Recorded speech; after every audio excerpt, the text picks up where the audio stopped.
Hi, my name is Sarah Burch, and I'm an Associate Professor and Canada Research Chair of Sustainability Governance and Innovation at the University of Waterloo. And I'm very happy to be here to spend just a few minutes talking about the urgent challenge of climate change. I would like to talk a bit about what Canada has promised to do in response to climate change. I'd like to talk about a couple of issues that I think we don't discuss enough, but I think are crucial to our success in addressing climate change in an inclusive and ambitious way. And I'd like to wrap up with just a few thoughts on what your responsibility might be, what my responsibility might be to address as individuals this immense challenge. So to start off, what do we know for sure? We know for sure that climate is already changing. This isn't a challenge that is distant in time to happen in 100 or 200 years to someone else in some other place. It is happening right now to us already and to others around the globe. And we know that we're responsible, that our extraction and burning of coal, oil, and gas, of fossil fuels, is producing these greenhouse gas emissions that are going into the atmosphere and leading to this warming. So as a result of that warming, we're seeing rising sea levels, we're seeing tragic impacts on other species and biodiversity, so we're seeing massive species extinctions.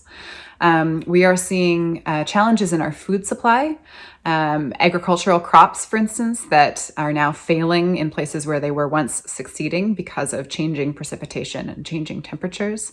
We're seeing prolonged drought, extreme floods, more frequent and prolonged storms. And all of this is threatening the lives and livelihoods of some of the world's most vulnerable people, and also having impacts here in Canada as well. So these are just a few of the impacts of climate change that we're seeing now and will only accelerate into the future. So the United Nations Intergovernmental Panel on Climate Change, this global body of scientists, have told us that in order to constrain warming to safer levels, we need to reduce global greenhouse gas emissions by 45% by 2030. And move to net neutral. That means emitting no more greenhouse gas emissions than the planet's oceans and forests and ecosystems can suck up by 2050. However, Canada is a wealthy nation that has benefited immensely from extracting, selling, combusting fossil fuels. So from a justice perspective, it's important that we do our fair share to reduce greenhouse gas emissions that we have produced historically and that we continue to produce today. So this is why we're talking about this really ambitious target of reducing our greenhouse gas emissions by 50% by 2030, even more than that 45% target by 2030. How are we doing? Not so well. We have set the target of only 30% reduction in Canada's greenhouse gas emissions by 2030.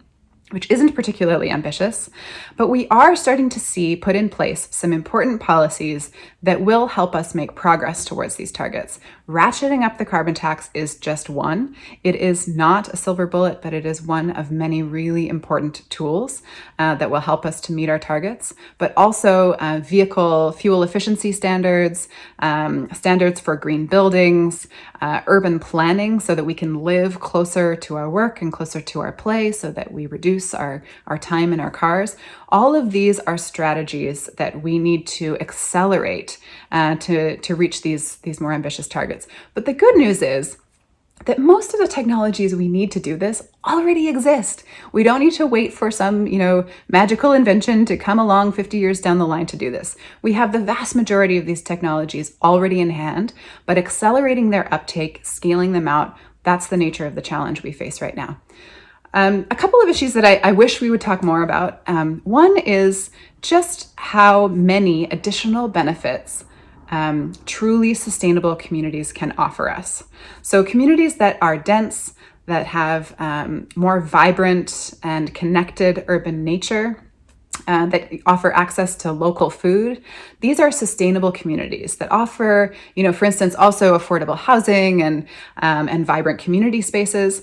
These communities are more resilient to climate change impacts that I just mentioned, and they can also be much lower carbon while also offering improved physical health and stronger communities overall. So I wish we would talk a bit more about these visions of sustainable communities that incorporate all of those different things that matter to us, not just greenhouse gas emissions, not just economic prosperity, but all of those different dimensions of sustainability. I also think that we really neglect a conversation around where sustainability solutions and sustainable practices come from. And in my view, one of the most exciting group of folks that these solutions come from is small businesses. We know that because of the COVID-19 pandemic, small businesses have been incredibly hard hit. But we're finding, I and my team at the University of Waterloo, that small businesses that are pursuing sustainability in a really ambitious way and managing their impact on climate change in a really ambitious way are also more resilient to these crises and shocks like COVID-19. So I think we need to do a lot more to build capacity in the business community to address climate change and to contribute to that holistic sustainability. So to wrap up, just a couple of words on who's responsible for taking action. I think too often we talk about, we lay the guilt and the blame at the feet of individuals, you and I, to make individual behavior changes that will, push us along this path towards decarbonization and sustainable communities. But this is a collective challenge. You don't decide how your community is laid out. You don't decide the fuel efficiency of all vehicles. You don't decide where your electricity comes from or where your heat comes from. Those are collective choices made by your elected representatives, by elected officials. So what can you do? Of course, you need to vote. This is a really important tool that you have here at your disposal to put pressure on elected officials to make policy that matters to you. But there are other ways of making your voices heard. Pick up the phone, send an email, write a letter, use social media, go to events on these topics to send that signal that this matters to you. But I don't want to write off entirely how important individual action is. Your own choices about what you eat, about what you drive, about how you live, that closes that circle between you, that loop between you and the elected officials who represent you. It sends the signal this matters, and it also allows you to live in a way that's aligned with your values. So this is a collective challenge with a really important role for individuals. But I think, to sum up, I would just say, we need to move faster towards ratcheting down our greenhouse gas emissions. Thankfully, most of the technologies already exist and the practices already exist to help us do that. So we just need to scale up and deepen those changes. Thanks very much.